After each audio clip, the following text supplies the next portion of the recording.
everyone, welcome to my channel and welcome to my top 10 5th Doctor stories.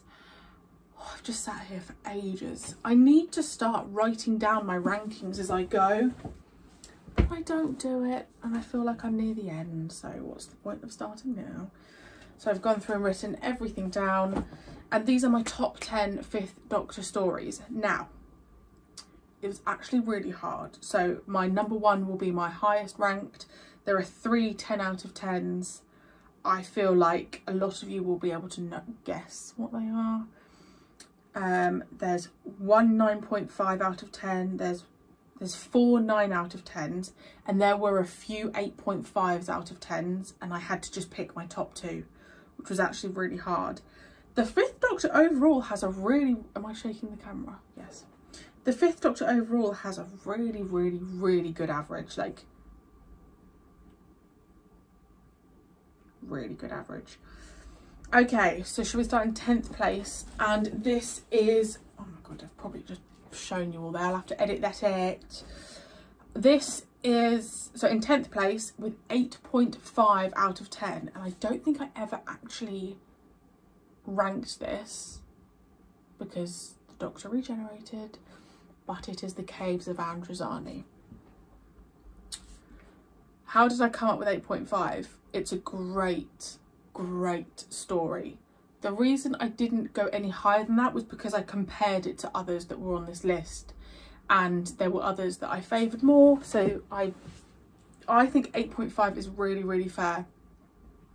And actually, for me, the reason why it's so high is the Doctor's performance. I mean, I just think Peter's performance in that was absolutely incredible, and Perry's actually. Perry's was good. The actor who played Sharaz Jack, again, just real. What's wonderful is when you have a villain, but actually you can kind of see where they're coming from. And I think Sharaz Jack is one of the best villains we've had. And I think 8.5 is really fair. I couldn't have given it much higher than that either, because that sentence didn't make sense. Because we had that random creature come in for like, I don't know, 20 seconds. And to me, that was just, didn't need to be there. Kind of, you know, it just didn't need to be there. So 8.5 out of 10 for the Caves of Andrazani in 10th place. In 9th place is Enlightenment with 8.5 out of 10. So those were the 2 8.5s I chose. The reason I chose Enlightenment was because I feel like we've never seen anything like it in Doctor Who. Just this whole concept of... just the whole concept. You know how I felt about those shots of seeing the ships in space. I was absolutely floored when I saw that for the first time. I just love those shots, even though it looks fake. I thrive off, and I just thought it was great. I loved the location, obviously the casting was delightful. Enlightenment was just really special, and I think we would all agree with that. Okay, I think I disagree with this one. So, but I've put it in here because this is how I rated it when I was watching it. So in 8th place, I have Snake Dance with a 9 out of 10. Now, I gave Enlightenment 8.5 out of 10. I prefer Enlightenment. But I did enjoy Snake Dance, but I'm just a little bit like, I don't know why I gave Snake Dance so highly. I liked it. I did like it. I loved Martin Clunes. I just thought the story was really great. I just felt like 9 out of 10 is quite high. And looking back, I gave Kinder 8.5 out of 10, but I don't remember liking it that like as much as I ranked it, so I must have done. I do remember from Snake Dance really liking how dark it got. It'll be interesting when I do rewatches as to how I feel, because I trust myself and I go off my gut feeling there and then. But when you see them, I agree with all my other decisions, but when you see them all together, interesting. Okay, in 7th place, I have Resurrection of the Daleks. I'm sure a lot of you put this a lot higher. 9 out of 10 for a Dalek story for me, I think is actually quite monumental. I really liked Resurrection of the Daleks. Again, when I think back, Peter's performance as the Doctor was really incredible, and I talk about it all the time, and there's a couple more stories where I know that, oh, I didn't put that in there, where's that? Okay, where I talk about the depth of his character. I know the 4th Doctor is popular, and the 4th Doctor is great, but the 5th Doctor brings just more of an urgency, and I'm all about that, you know. I'm all about that. But I also do understand that, you know, Peter was a lot younger than Tom and was probably able to do a lot more of the action sequences, and that's what I like. You know, I love the 3rd Doctor, I like the action element. So, and we've, so far with the 6th Doctor, I feel like I've had a couple of snippets of that and I really like it. So yeah, Resurrection of the Daleks is a great Dalek story. It really is. I loved having Davros back. That was great. I liked that we were on Earth. We had the Earth elements. Yeah, I really enjoyed it actually. In 6th place, with another 9 out of 10, is Planet of Fire. Am I putting this in here again because of Peter's performance? Absolutely, bet your bottom dollar I am. But I really enjoyed Turlough in Planet of Fire, and I'm kind of, when I think about it, feel a little bit frustrated about Turlough's journey and Turlough's story, because my switch to liking him didn't come on till Planet of Fire, and we just saw a different side of him, and I wish we'd seen that earlier, because obviously I didn't know that it was just common knowledge that we knew he was an alien.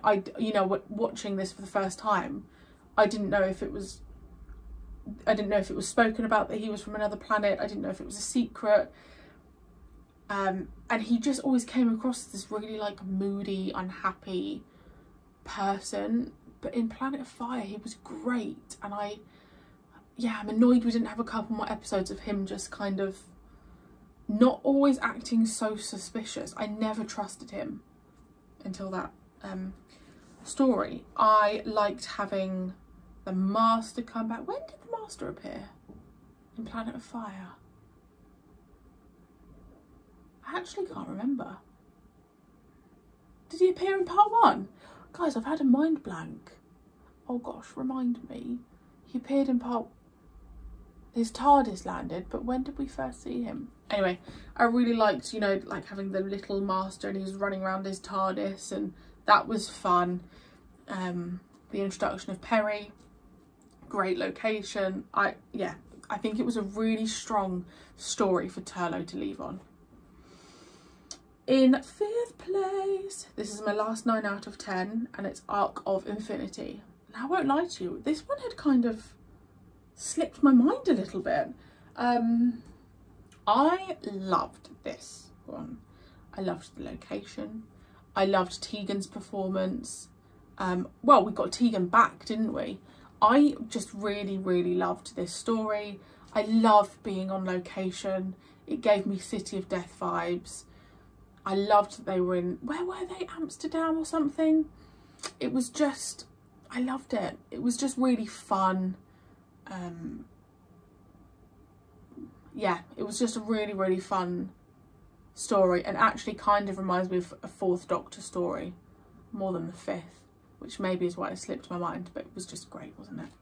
I don't know how popular Arc of Infinity is actually on a whole, but yeah, let me know.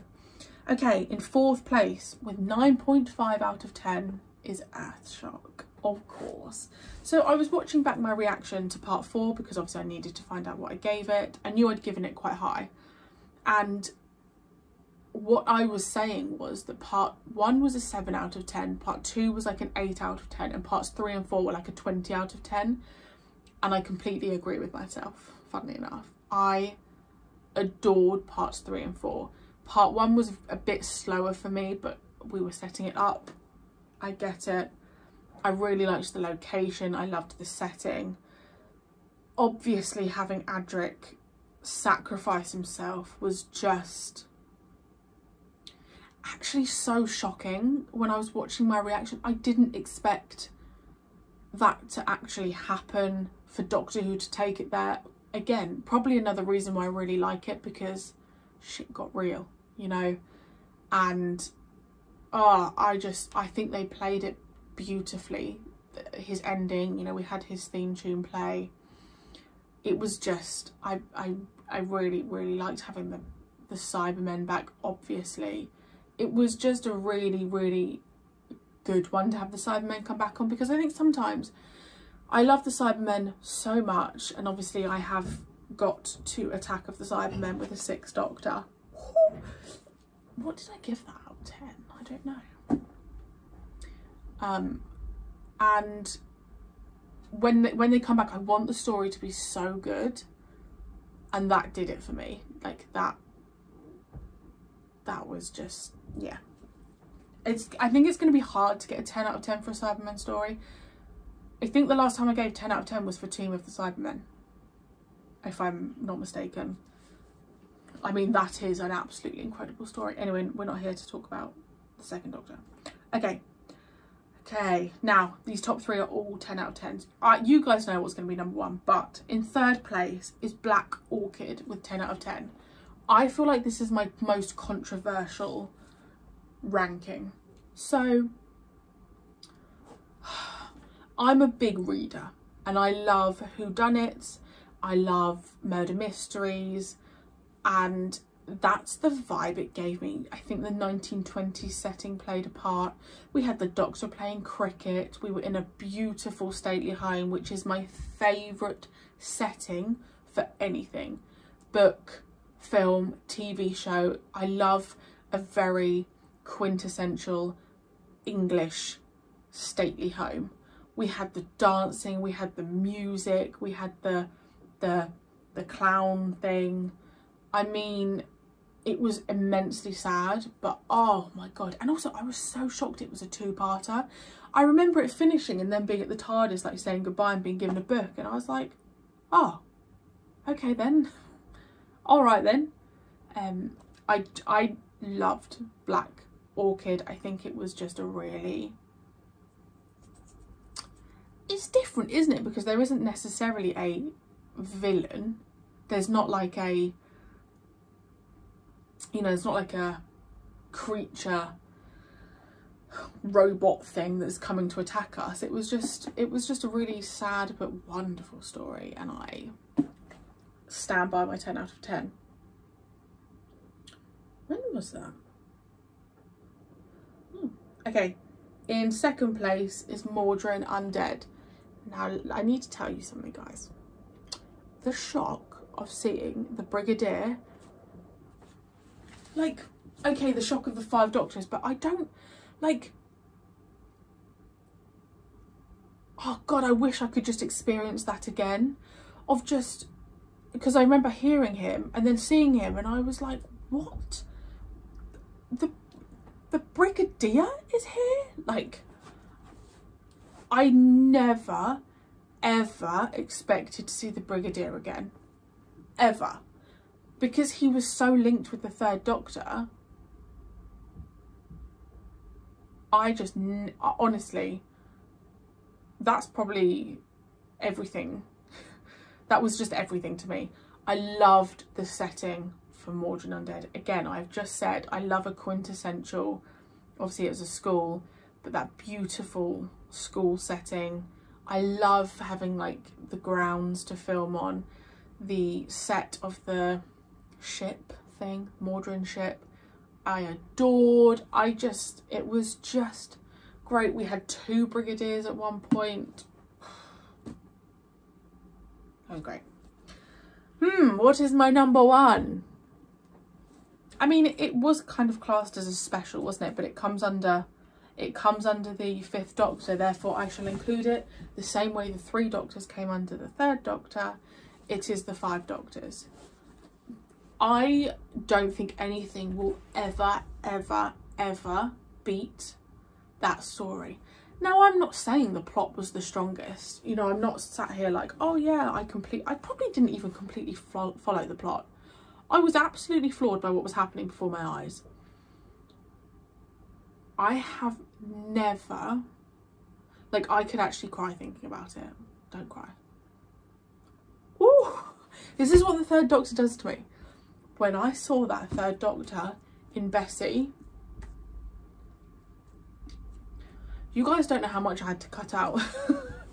It was really, really, really overwhelming. It felt like seeing your childhood hero come back on screen. That's how it felt. And it was just like hit after hit. It was like First Doctor, so obviously that was like my first clue. Second Doctor, the Brigadier again. I was like, what the hell is going on? Third Doctor, Sarah Jane's. Fourth Doctor, obviously I know it's taken from Shada. K9, I mean, Jamie, Zoe, Mike, Liz, the Master. The goodbye at the end broke my heart when the Third Doctor was saying goodbye. Again, my only, I mean, I can't say it's not perfect. I can't say that it's not perfect, because to me it was perfect. I wouldn't change anything. If I had to be really greedy, I would have wanted Joe Grant there. That would have been my only, like, that would have been my only picky point, and maybe Victoria. But it was just Susan. Oh my gosh, when Susan came back, I was like, this you're having a laugh. It was just everything I could ever want, and I really hope the 60th. I don't think the 60th will be as good as that, but I really hope that Russell just brings back some people, because that's what we want, right? The anniversary specials are a celebration of everyone that is there and everyone that came before. And I don't think we got enough of that in the 50th. And I have a good feeling. So yes, that was my top 10. Do let me know. That was weird. I always say to you guys, like, let me know your top 3 or your top 5 if you want. But you guys are always like really generous and tell me your top 10. So yeah, do let me know. There are so many strong stories with the 5th Doctor. My other 8.5 was Kinder. Terminus. I love Terminus. Frontios was an 8 out of 10. I loved Frontios. You know, there's a lot of, the Visitation was 8.5 out of 10. There's a lot of really, really solid ones that could have gone in there. So let me know. Let me know. And thank you so much for joining me. I really hope you enjoy. And I think the next time you'll see me with anything Doctor Who related will be the 6th Doctor. No.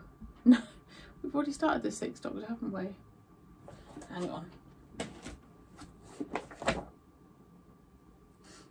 I've already started the 6th Doctor. Ooh. Okay. The next time you see me with Doctor Who is Attack of the Cybermen Part 1 on Wednesday. And I shall see you there. Bye.